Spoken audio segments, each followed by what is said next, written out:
പുതിയൊരു വീഡിയോയിലേക്ക് എല്ലാവർക്കും സ്വാഗതം. വഴുതനങ്ങ ഉപയോഗിച്ചിട്ടുള്ള ഒരു റെസിപ്പിയാണ് നമ്മൾ ഇന്ന് ചെയ്യുന്നത്. ഇത് ചോറിൻ്റെയും ചപ്പാത്തിയുടെയും അതേപോലെ തന്നെ ബിരിയാണിയുടെ കൂടെയൊക്കെ കഴിക്കാൻ പറ്റുന്ന നല്ലൊരു കൂട്ടാനാണ്. അപ്പോൾ നമുക്കിതെങ്ങനെ തയ്യാറാക്കാമെന്ന് നോക്കാം.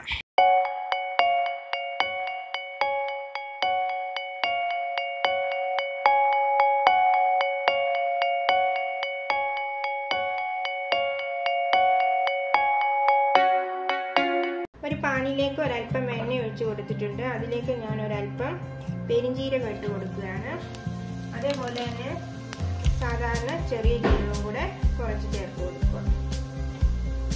എന്നിട്ട് ഇതിലേക്ക് അടുത്തായിട്ട് ചേർത്ത് കൊടുക്കുന്നത് ഇഞ്ചിയും വെളുത്തുള്ളിയുമാണ്. ഇഞ്ചി ഒരു ചെറിയ കഷ്ണം ഇഞ്ചി, അതേപോലെ ഒരു 4 അല്ലി വെളുത്തുള്ളിയാണ് ഞാൻ ചേർത്തിരിക്കുന്നത്. ഇത് വലിയ വെളുത്തുള്ളിയായിരുന്നു, അതുകൊണ്ടാണ് ഞാൻ 4 എണ്ണം ചേർത്തത്.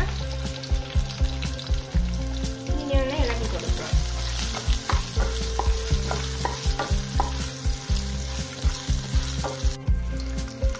ഇതിലേക്ക് അടുത്തായിട്ട് ചേർത്ത് കൊടുക്കുന്നത് സവാളയാണ്. ഞാനിവിടെ മീഡിയം സൈസിലുള്ള 2 സവാളയാണ് എടുത്തിരിക്കുന്നത്.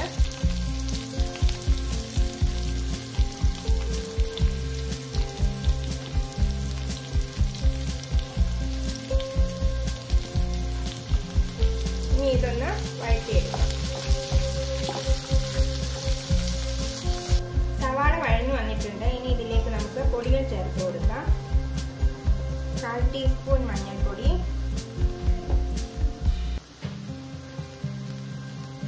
1/2 ടേബിൾ സ്പൂൺ മുളക് പൊടി. എരിവ് കൂടുതൽ വേണമെങ്കിൽ 1 ടേബിൾ സ്പൂൺ മുളക് പൊടിയോളം ചേർത്ത് കൊടുക്കാം. അതേപോലെ തന്നെ 1 ടേബിൾ സ്പൂൺ മല്ലിപ്പൊടി. ഇത്ര ഇട്ടതിന് ശേഷം നന്നായിട്ടൊന്ന് ഇളക്കി കൊടുത്ത് അതിൻ്റെ ആ പച്ചമണമൊക്കെ ഒന്ന് മാറ്റിയെടുക്കാം. ഇപ്പോൾ ഇതിൻ്റെ പച്ചമണമൊക്കെ മാറിയിട്ടുണ്ട്. ഇനി ഇതിലേക്ക് നമുക്ക് തക്കാളി ചേർത്ത് കൊടുക്കാം. ഞാൻ ചെറിയ 2 തക്കാളിയാണ് എടുത്തിരിക്കുന്നത്.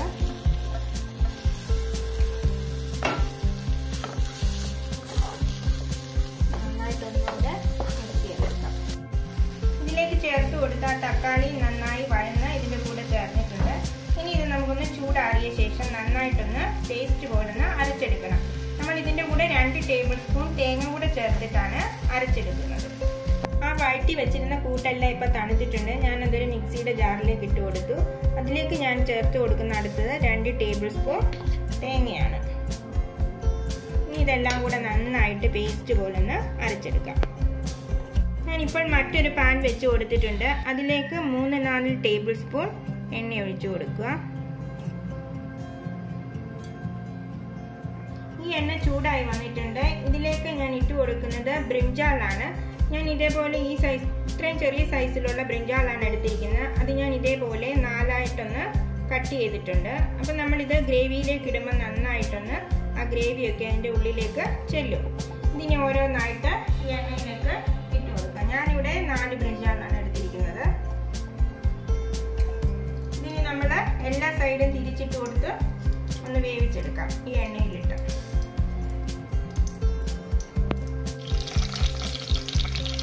ബ്രിഞ്ചാൾ നമ്മൾ ഇടയ്ക്ക് ഇതേപോലെ ഒന്ന് തിരിച്ചിട്ട് കൊടുക്കണം. തിരിച്ചിട്ട് കൊടുത്തതിന് ശേഷം ഇതേപോലെ ഒരു പാത്രം വെച്ചൊന്ന് അടച്ചു കൊടുക്കാം. നമ്മൾ ഇടയ്ക്കിടയ്ക്ക് ഒന്നതൊന്ന് തിരിച്ചിട്ട് കൊടുത്തോണ്ടിരുന്നാൽ മതി. ബ്രിഞ്ചാൾ ഇപ്പോൾ കറക്റ്റ് പരുവത്തിലായിട്ടുണ്ട്. നമുക്കിനി ഇതൊരു പാത്രത്തിലേക്ക് മാറ്റിയെടുക്കാം.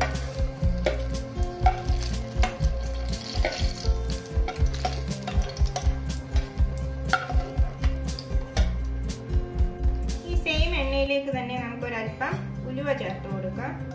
അതേപോലെ തന്നെ കുറച്ച് കടുക്,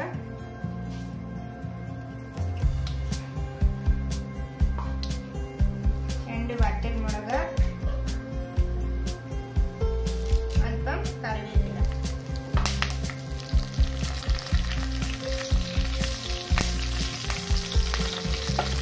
ഇതിലേക്ക് 4-5 ചെറിയ ഉള്ളി അരിഞ്ഞത് ചേർത്ത് കൊടുക്കാം.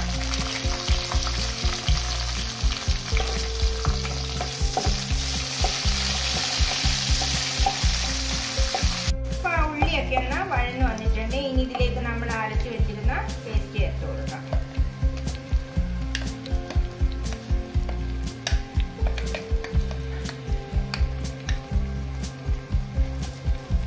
അരപ്പിട്ട് കൊടുത്തതിന് ശേഷം ഇതെല്ലാം കൂടെ നന്നായിട്ടൊന്ന് മിക്സ് ചെയ്ത് കൊടുക്കും. നന്നായിട്ട് ഇതൊന്ന് മിക്സ് ചെയ്തെടുത്തിട്ടുണ്ട്. ഇനി ഒരു 3-4 മിനിറ്റ് ഇതൊന്ന് അടച്ചു വെച്ച് കൊടുക്കാം. ഇനിയിപ്പോൾ നമുക്ക് ഈ അടപ്പ് മാറ്റി കൊടുക്കാം. സൈഡിലൊക്കെ ആ എണ്ണ ഒന്ന് തെളിഞ്ഞു വന്നിട്ടുണ്ട്. ഇനി ഇതൊന്ന് ഇളക്കിയിട്ടാം. ഇളക്കിയതിന് ശേഷം ഇതിലേക്ക് അടുത്തതായിട്ട് ചേർത്ത് കൊടുക്കുന്നത് പുളിവെള്ളമാണ്. ഞാനിവിടെ ചെറിയൊരു ഉരുള പുളി എടുത്തിട്ട് അതിൻ്റെ നീരെടുത്തിട്ടുള്ളതാണ്. ഇതൊന്ന് അരിച്ചാണ് ചേർത്തിട്ടുള്ളത്.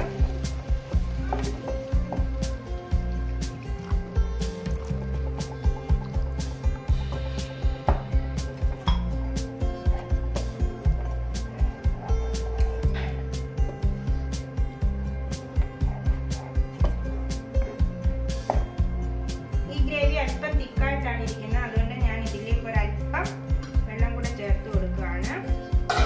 നിങ്ങൾക്ക് ഒരുപാട് ലൂസ് ഗ്രേവിയാണ് വേണമെങ്കിൽ വെള്ളം കൂടുതൽ ചേർത്ത് കൊടുക്കാം.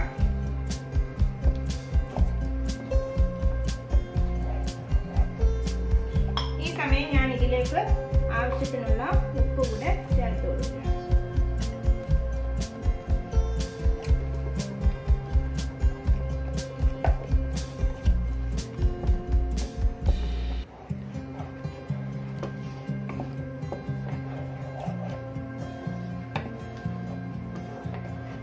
നന്നായിട്ട് മിക്സ് ചെയ്തതിന് ശേഷം ഒന്നുകൂടെ അടച്ചു വെച്ച് കൊടുക്കാം.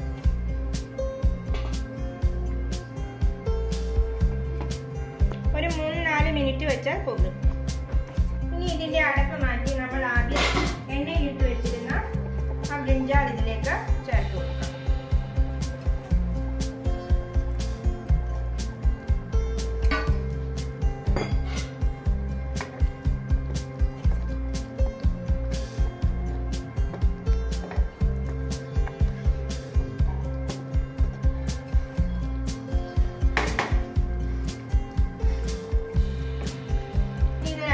കൂടെ അടച്ചു വെച്ച് കൊടുക്കാം. ഇപ്പോൾ 5 മിനിറ്റ് കഴിഞ്ഞിട്ടുണ്ട്. നമുക്കിനി ഇത് തുറക്കാം. അപ്പോൾ നമ്മൾ ഇതിലേക്ക് ചേർത്ത് കൊടുത്ത എണ്ണയൊക്കെ ഒന്ന് സൈഡിലായിട്ട് പൊങ്ങി വന്നിട്ടുണ്ട്. ഞാനിതിപ്പോൾ ഒരുപാട് ലൂസായിട്ട് എടുത്തിട്ടില്ല. അതുകൊണ്ടാണ് ഇത്ര തിക്കായിട്ട് ഇങ്ങനെ ഇരിക്കുന്നത്. അപ്പോൾ ഇതിലേക്ക് നമ്മൾ ചേർത്ത് കൊടുത്ത പുളി കൂടുതലാണെങ്കിൽ നമ്മൾ ഇതിലേക്ക് ഒരു ചെറിയ കഷ്ണം ശർക്കര ചേർത്ത് കൊടുത്താൽ മതി. അപ്പോൾ അത് മെയിൻറ്റെയിൻ ആയി പൊക്കോളും. ബ്രിഞ്ചാൾ കറി ഇപ്പോൾ റെഡി ആയിട്ടുണ്ട്. ഇനി ഇതൊരു സെർവിങ് ഡിഷിലേക്ക് മാറ്റിയെടുക്കാം. ഇപ്പോൾ നമ്മളുടെ ബ്രിഞ്ചാൾ കറി റെഡി ആയിട്ടുണ്ട്. തമിഴ്നാട്ടിൽ ഇതിന് കാരക്കുളമ്പെന്ന് പറയാറുണ്ട്. അത് അവർ പല സാധനങ്ങൾ ഉപയോഗിച്ച് ഈ കറി തയ്യാറാക്കി എടുക്കാറുണ്ട്. അപ്പോൾ എല്ലാവരും ഇതൊന്ന് ട്രൈ ചെയ്ത് നോക്കണം. പുതിയൊരു വീഡിയോയുമായിട്ട് നമുക്ക് അടുത്ത ദിവസം കാണാം.